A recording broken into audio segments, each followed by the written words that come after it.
pense que chaque équipe a eu sa mi-temps. Auxerre nous a pris le dessus en mi-temps. On avait assez bien résisté.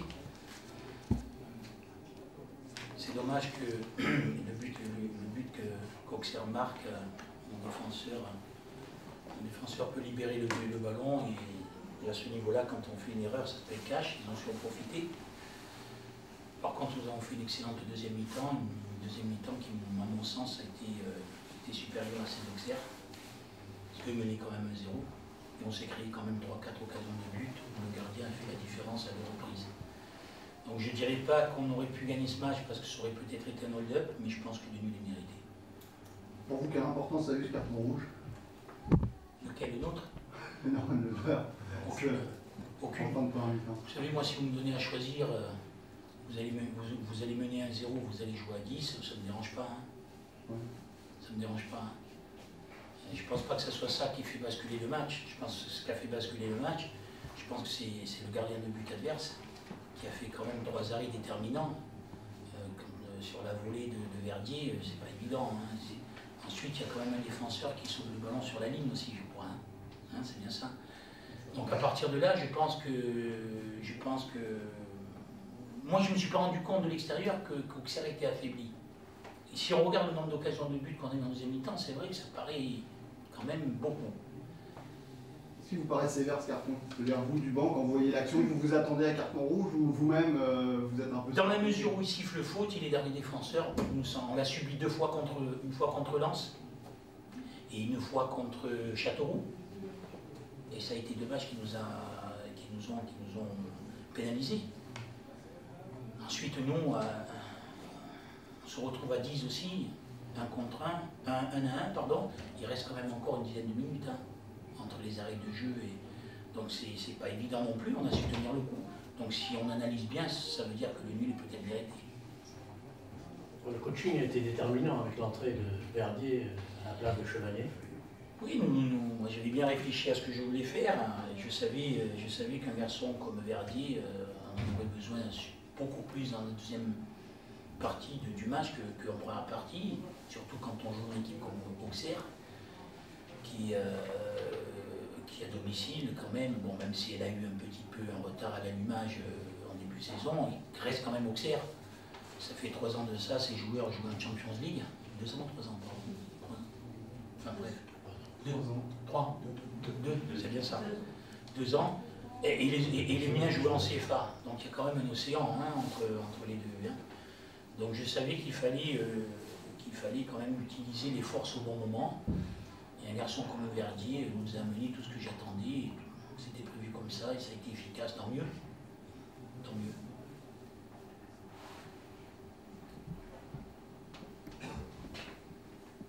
Et puis après, vous avez lancé tous vos attaquants dans le Et là, on était mené à 0. Là, on était mené à 0. Non, j'ai pris davantage de risques. En passant d'une défense à 3, je suis passé à 4. Et en mettant 2 milieux offensifs supplémentaires parce que... Pardon. Il ne faut pas croire qu'en jouant avec 4 attaquants, on marque des buts. Hein. Parfois, ce qui est intéressant, c'est de savoir amener les ballons et jouer juste. Et les 2 milieux qui sont rentrés, ils nous ont amené quand même à amener cette maîtrise et ce calme. Parce qu'on a quand même continué à jouer jusqu'à la 86e, 7e minute. Et puis après, c'est vrai qu'on a joué long parce qu'on n'y arrivait plus. Mais on a gardé, on voulait amener ce surnombre, vu qu'ils étaient en infériorité numérique. J'ai voulu amener ce surnombre, c'est pour ça que j'ai renforcé, j'ai mis du monde au milieu. Parce qu'en amenant du surnombre, on allait trouver des décalages qui auraient pu nous trouver, nos 2 attaquants, où on sait que la moindre occasion, ils peuvent être efficaces, et ils l'ont prouvé.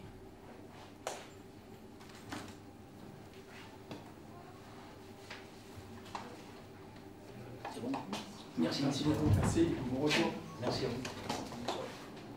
Forcément, oui. Forcément. Quelle frustration surtout. C'est comme ça, il fait de matchs qui ne sont pas favorables. Derrière, on n'a rien à reprocher aux garçons, si ce n'est peut-être éventuellement de ne pas avoir marqué ce deuxième but, parce qu'on a eu la possibilité, et puis de ne pas avoir, sur ces 5 dernières minutes où paradoxalement on se retrouve à égalité numérique, tenu la maison, mais ils avaient tellement fait d'efforts sur plus d'1 heure de match qu'aujourd'hui on ne va pas en tenir rigueur. Et c'est vrai que c'est 2 points qu'on laisse échapper malheureusement, et on aurait eu bien besoin. En plus des points, c'est le contexte du match qui nous fait faire encore une fois beaucoup d'efforts, et on sait qu'on a une semaine qui arrive importante aussi. On retourne à Bastia, de la Ligue, et puis derrière on joue à Monaco, donc il va falloir déjà très bien récupérer. Et mentalement, parce que je pense que les garçons ont été, ce qui est normal, très déçus d'avoir fait autant d'efforts et d'obtenir qu'un point. Et puis physiquement, parce que là on a eu quelques voyages, on a eu quelques difficultés, le retour de Bastia, et c'est vrai que on a avec Marco qui va être suspendu, le petit Julien, on va récupérer une tête, mais il va falloir qu'on récupère bien mentalement et physiquement pour aligner une bonne équipe à Bastia, parce que ce match-là est important aussi pour les joueurs, pour tout le monde, pour le club, et puis derrière aller à Monaco, qui a égalisé lui par contre dans les arrêts de jeu. Donc 2 confrontations importantes que j'espère bien négocier. Comment regardez-vous l'expulsion de Ramos? J'ai été voir l'arbitre en lui disant que je ne revenais pas sur la décision, parce que de toute façon, ça ne sert à rien de revenir. Lui dire simplement qu'il regarde les images. Bon, alors, oui, il me dit qu'il ne sanctionne pas parce que Marco est dernier défenseur, mais parce que c'était un geste non maîtrisé. J'ai l'impression que c'est plutôt un tacle glissé, avec on ne lit pas les 2 pieds décollés et une jambe jouant le ballon. Donc je lui ai demandé malgré tout qu'il regarde bien les images pour que le rapport ne soit pas non plus très compliqué pour un joueur, en plus qui revenait bien, qui apportait sur l'aspect défensif et offensif forcément que sont ses caractéristiques. Donc j'espère qu'il sera indulgent au niveau de son rapport. On a censé un peu plus d'envie depuis le début de saison peut-être ce soir? Vous n'étiez pas à Dijon? Ah oui, on peut inclure Dijon, mais avant Dijon, non, je sais pas Dijon.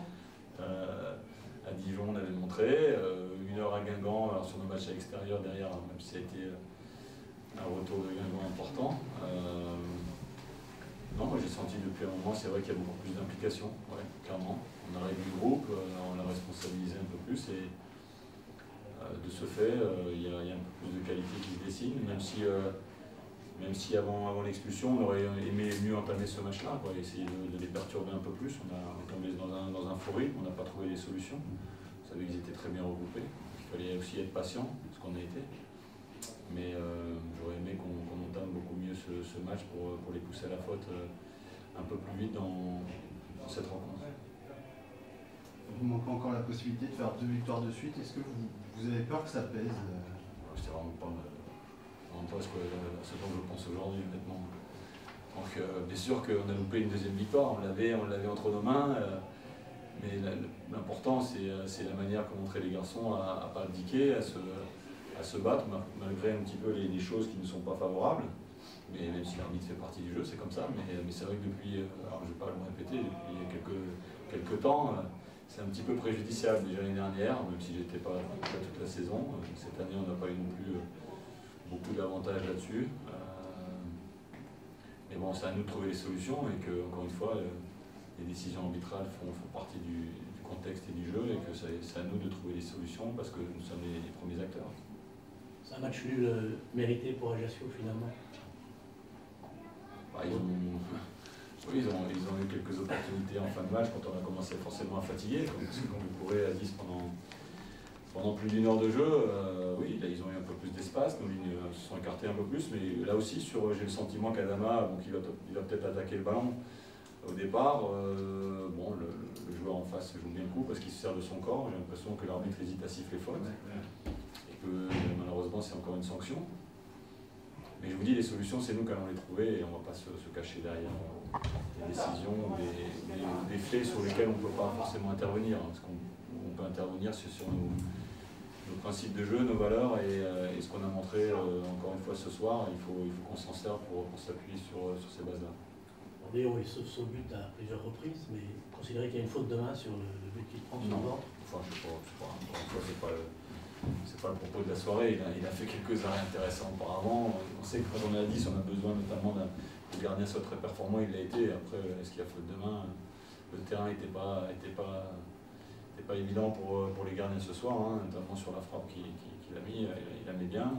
Non, enfin, bon, j'ai pas les images en tête plus que ça, donc il y a plus la frustration que d'aujourd'hui faire des remarques individuelles. Bonne soirée.